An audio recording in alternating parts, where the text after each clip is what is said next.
Hello, everybody. Welcome to another Arkham Horror the Card Game Investigator Guide for new players. If you're a new player, let's help you win more by playing Tommy Muldoon.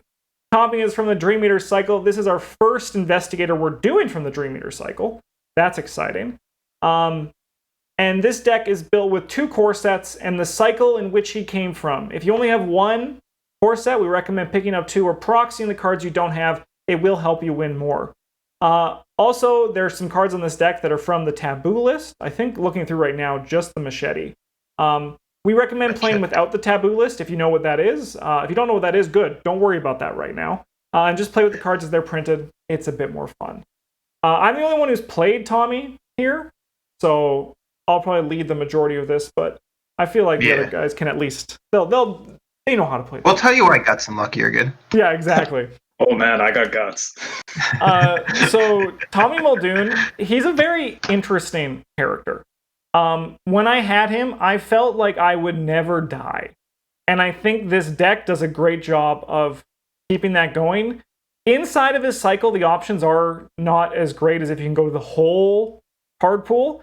But I think what Travis put together, I assume it was Travis who built this deck.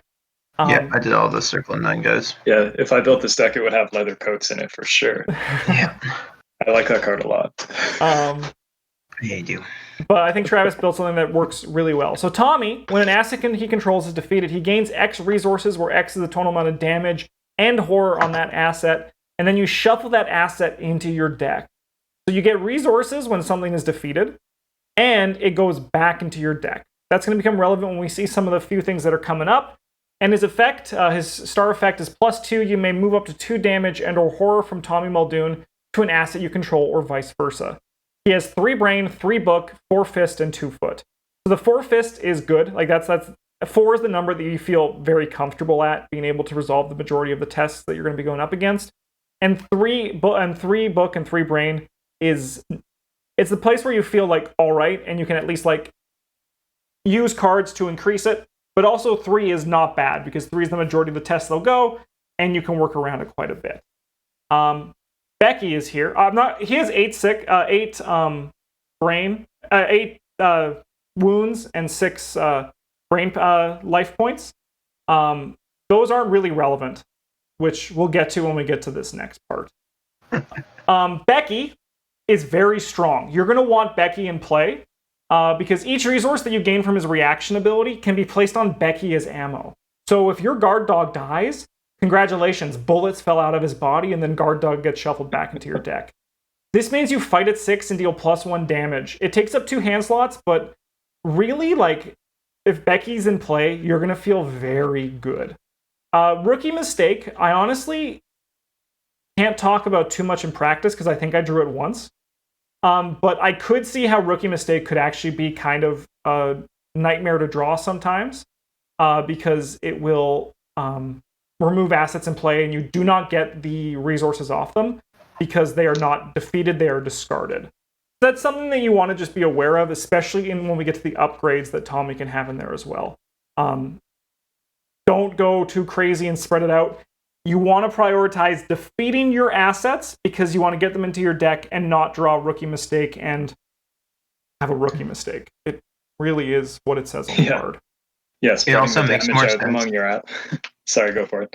It also makes more sense to put the damage on one asset because then you shuffle it back and get the cost back immediately, whereas if you keep playing your assets and you try to spread the damage among them, it's like a lot more resources that are like sunk into your board state. It's like the difference between having investments and having liquid cash. Oh, yeah. It's very true. And Tommy, honestly, he's easy, right? Like, don't try anything cute with Tommy. Just do exactly what it says on the tin. Like, just defeat your stuff, get resources, play it again. Like, don't... Yeah, you don't need to be cute because you're good enough anyway. Exactly. Yeah.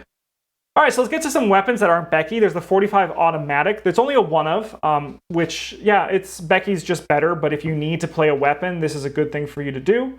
Machete is a very strong weapon, especially just cut people up. It's great. It's also good because more often than not, you're only going to be engaged with one enemy, so even the downside of Machete isn't really that relevant. Rabbit's Foot, it takes up the necklace slot, which is the only thing in this deck that takes up the necklace slot. And if you're failing tests, you draw cards, which allows you to get more assets to play, which will make it so that you never die. Yeah, but that's why the Rabbit's Foot was here. It's just like a cheap way to draw the... Like, you don't really have an issue getting the resources, but there's a real chance that you'll run out of cards to play. Oh, yeah. The Rabbit's Foot just kind of fills in the gap for you.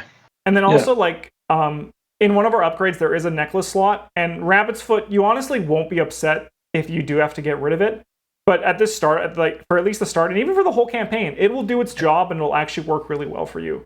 It's nice to have, and it's like sort of free because again, you don't have anything else for that necklace slot in the base deck, and then it only costs one resource. And I mean, turning a failed test into something good is great, and that's what Red does well. Guard Dog. Now we're going to start getting to the assets that have damage that they can take. So, Guard Dog, when he takes damage, you also can kill people, which in turn, when then Guard Dog is defeated, you get the money back, and it's just a great time for everybody. So, when you're doing this with Tommy, the only thing, when Travis and I said earlier, you don't want to be cute with Tommy, the only thing you do want to be cute in is, as best you can, make it so that your assets have the full amount of damage on them when they die. It's not the worst case scenario if you get less, but like if you can swing it so that you're always losing them to be the full stat of what they can take, you're just like gaining more resources, right? Like you're getting more from your card dying, and then it goes back into your deck. So like with Guard Dog, if he only has 3, you break even. If he has his full damage and horror on him, he gives you a resource when he leaves play, which is nice. Like, you're up a resource. That's great. Dig Deep, we're still in the core cards. If you spend any of your resources, which you are going to have, this can help you bump up some stats that need to be relevant. Travis has the one of, and I think that's pretty good for this one as well. You're not going to, if you have this in play, it's fine. It's something to do. But it's mostly because, especially in the first, if Becky is not in play, you're going to have a lot of resources. Like, yeah, you're playing your assets when you draw them, but there are going to be times with Tommy when you don't have your assets in play or in your hand to play. And something like Dig Deep will help you make sure that you don't take damage that you shouldn't be when you don't have things to soak that damage. Yeah, like Dig Deep is, like you said, it's just there as a resource sink. It probably one of the best ones because it boosts your 2 defensive stats. Yes, yeah. And like sometimes you're gonna have an excess of money. You're gonna be rolling around. You got like $7 in the bank. You got Becky's got 4 shots on her or whatever. You got a solid sink in play. And you're like, man, I wish I had something to do with all this money. Yeah, exactly. And with the Dig Deep, you want to the foot isn't really for evading enemies. You want to save those for treachery cards that might be relevant. Don't evade enemies. Just shoot them. Exactly. Don't just shoot them. And if they hit you, good. Like, Tommy Muldoon is the tank of tanks. You just can't kill him. Like, in our latest playthrough of the Dream Eaters cycle, I probably took like 20 damage in one campaign. Not one campaign. That would be crazy. In one scenario. Like, you just take so much damage and you just don't stop. And that was none on Tommy. It just you feel very unkillable when you get things going. Look what I found. If you fail a test, you get clues. You are probably going to fail by 2 or less with your 3-book. 3-book is good enough that you can get through a majority of locations. And if you can't, look what I found is there to help you. Travis, why is Lucky good? Lucky is good because sometimes you fail, but you don't want to fail. And then you don't. Lucky lets you not. Yeah, it's great. Yeah. From a more, I guess, mathematical point of view, Lucky is like an unexpected courage that while it costs a resource, you don't have to commit it until you know that it's necessary. Yeah. Right? You don't have to play. You don't have to do it ahead of time. And you're like, oh, I got the 0. I pass anyway. You just play it. And you're like, oh, I got -1. Guess I'll just do it. Yeah. And if you're buying a new player and you're starting with the mono-colored investigator decks, there's a level 3 Lucky, which is just amazing. I don't think can Tommy only play up to level 2 though? That might be the case with Tommy. Yeah, no, that sounds right. I guess. Yeah. All right, Vicious Blow helps you fight and kill things faster. That's good. That's good news for everybody. Guts is here. Brandon, why is Guts good? So Guts is like the best level 0. I want to say the best level 0 colorless card in the game. Because when the game is attacking you, it will do so primarily by making you test your brain score. And Guts just says you get to test it 2 higher, and if you pass, it didn't even cost you a card. That's good. And that's also good That's because good. Tommy has 6 brain, and like you are going to have a lot of soaks that can come on it, but just not failing a test is better than failing a test. That's Always. Most of the time. That's true. That is true. There's been definitely a couple times where I was really hoping I didn't get the +1 so I could play my Look What I Found, but here we are. Yeah. I've kind of lost action. Yeah. You showed me game. Unexpected Courage is a Guts, but it also can help the other stats as needed. And also don't be afraid to commit this to other players' tests as well. All right, let's get into the Dream Eaters cycle. So, Tetsuo Mori. I did read the majority of these cards before I do this video because I knew I'd be leading the Tommy discussion. And he honestly seems pretty solid for Tommy because it can grab Becky. It can grab Rabbit's Foot. I believe, is Rabbit's Foot an item? I believe they all are items. Yeah. Rabbit's Foot might actually be a trinket, now that I think about it. I'm not sure that this... Oh, yeah, no, that's fair. Let's see. It's an item. No, it's yeah. Okay. And so is Becky. Good. I'm not just an idiot.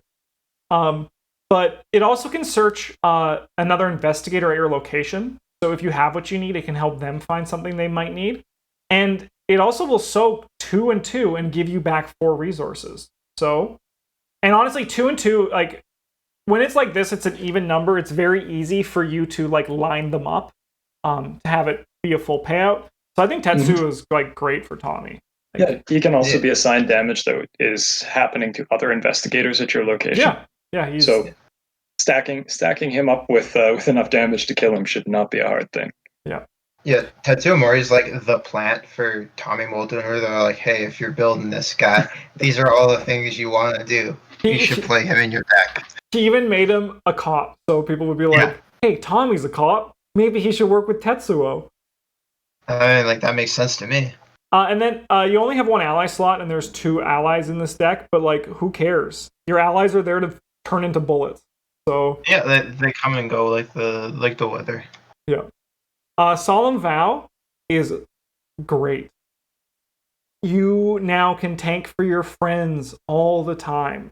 It's not like tanking where you can like take damage for them, but you can heal them in a way while you're injuring your assets. This is great because this is like what I was saying earlier, how you want to line your assets up so they defeat at the same time. And Guard Dog has that 3-1. This allows you to easily put 1 more damage on them, and then they can die from a damage horror double hit from an enemy, and you get your full resource payout. And it also makes your friends like you. I know Travis loved it whenever I gave him a Solemn Vow when we played. Yeah, I mean, I don't care about half the game. Mm-hmm.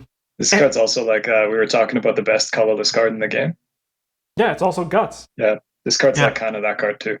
So like, even if you're only playing with 1 other person, you basically have 2 Guts in your deck, right? Like, it's 2 more Guts. It's great. Three more Guts. It's myriad. Oh, no, I was assuming you play 1 on the other investigator. That's what I said. You wouldn't play 1 on the other investigator when you can pitch them to make your own stats Yeah, better. can you imagine? I will commit this solemn vow to this test. It's like, what? But me? My favorite thing about Solemn Vow, I think, is like the triggered ability is by the person who controls it. Yeah. So I don't have to ask your permission to give you my damage. You just have to take it, and it's like, this is your problem now. Yeah. First Watch. It allows you to control what people get, which is very strong in a game like this. Because if there's a foot one and you have someone who has good foot, you're like, this is you, and then I'll take this enemy, which is kind of your job as Tommy. You're going to be taking the enemies and you want to kill them. Scrounge for Supplies is a very strong card, especially if you can get stuff like Lucky. Even like Look What I Found in the right time can be good. Getting back an ally that might have been discarded by your weakness is also really nice, because then when they're defeated, you can shuffle them back into your deck. I think Scrounge for Supplies has a lot of power Yeah. in this. Yeah. Yeah, even just like resetting like a vicious blow or a guts. Yep. Like it's still a pretty good time, let alone like rebuying First Watch and being like, haha, game, you also don't play this turn either. Yeah. It's a good time.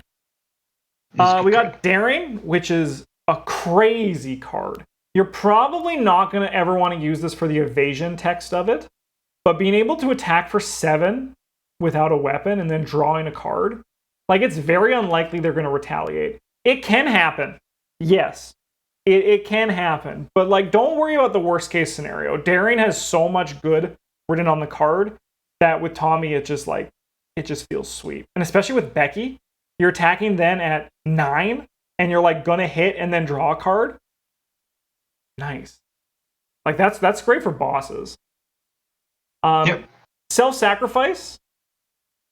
This card I actually did not know was printed when I read it, and it's like a weird love child of red and blue, which is nice. It's the effect is nice. Like it's great for if someone's going to take damage they don't want to. Once again, this acts as your role as Tommy, tanking up on some of that damage. And then either you draw 2 cards, which you might want because you want to get those assets, or you can help out that other person. Like Tommy is like the tank that also also helps the team all the time. He's not just there to take damage. He's also like killing things as well. And he's very strong. Like his deck construction and like what you do, like I thought it was going to be very boring when he was spoiled, and I said, yeah, I'll play Tommy, but you feel very powerful, so it kind of fulfills a fantasy in your head, and he is very enjoyable to play. I had a good time. You had a great time playing him. Yeah, because he's just very strong, but very fair and in his own way. Let's get to these upgrades, because we're going to get some fun stuff here. Police badge. Of course, he's a cop. Why wouldn't he have a police badge? Next card. No, police badge is good because it puts your brain up to 4. And if you need to, you can take more actions. It's also a guts. And it takes up the necklace slot, which right now the only competition is the rabbit split. Other investigators can take actions too. Yes, yeah. It's also an item, so you can find it with Tetsuo Mori. Yep, which makes sense because he's also a cop. Yeah, he would also have a badge. Hey, I forgot my badge at home, bud. Can I borrow yours? Yeah, no problem. Shotgun, one thing I really liked in Travis's write-up is shotgun is here as an option if you want to cheat on Becky. You don't necessarily need shotgun if Becky's working for you, but if you really want to kill things, I think shotgun and Tommy go really well together. Especially something like daring. Yes. Oh baby. Oh yeah, baby. Then you draw the red token and blow the piss out of one of your friends, and yeah, you're like, oh no, also I die. I'm sorry, I'm still a rookie. Yeah, and then you draw a rookie mistake, and the universe is right. Yeah. We got level 2 lucky, which is just lucky but better. It replaces itself. Wow. Yeah, that's one of those filler upgrades for you. Yeah, it's not high priority in Tommy. It's a good card for a lot of red investigators, but for Tommy, it's not priority for him. We got bulletproof vest and the Elder Sign amulet. These are assets that can be defeated and then pay back their cost and then some. And this one also is great because you don't need to. It's like dummy proof. You don't need to think about where you're putting the damage. You don't need to balance. Just that you're basically paying 2 to in the future get 2 back and take 4 less damage or horror. That's pretty good. Right there, dummy proof. You can't do anything wrong with them. You just play them, and then you choke damage, put damage on the thing. Yeah, it's if you're playing Tom and you think I don't like having to balance out and have my things die equally, this is don't worry. Elder Sign and bulletproof vest are here. Bulletproof vest takes up the body slot, so you don't have to worry about that. Elder Sign does take the necklace, but I mean it's here to die and soak for horror, so who cares, right? Mm-hmm. All right, let's get to from his cycle. We got Heroic Rescue, which helps your fellow investigators not die to enemies.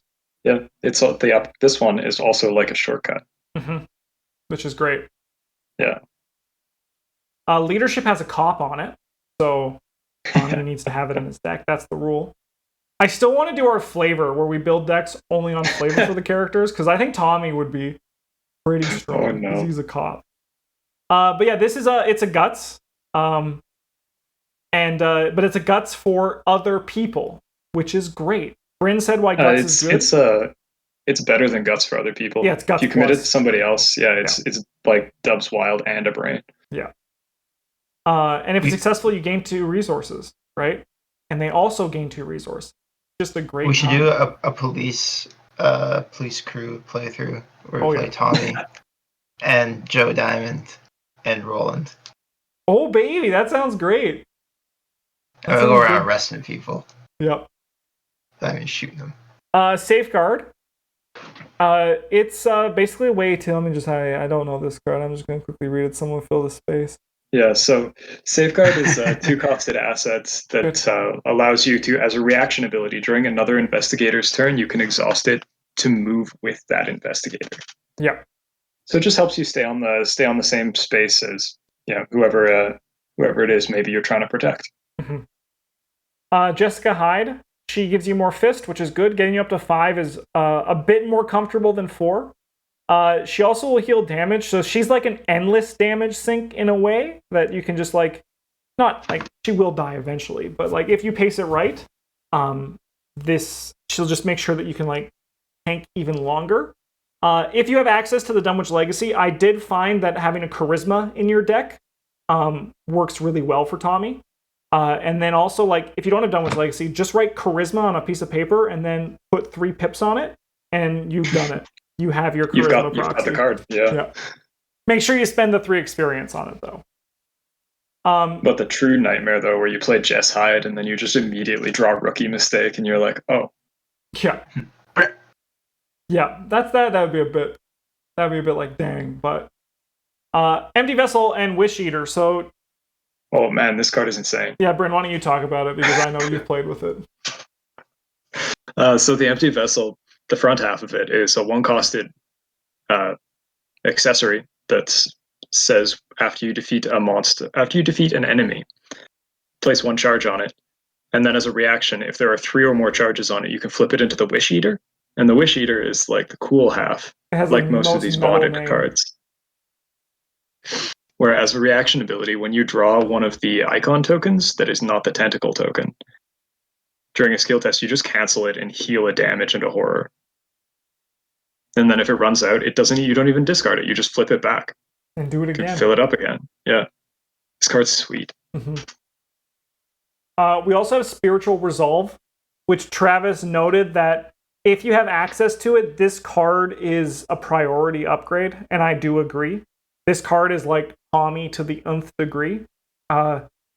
So you get 3 for the cost of 5 experience. It takes up your spell slots, and you don't care about those. So they're free for slots, essentially.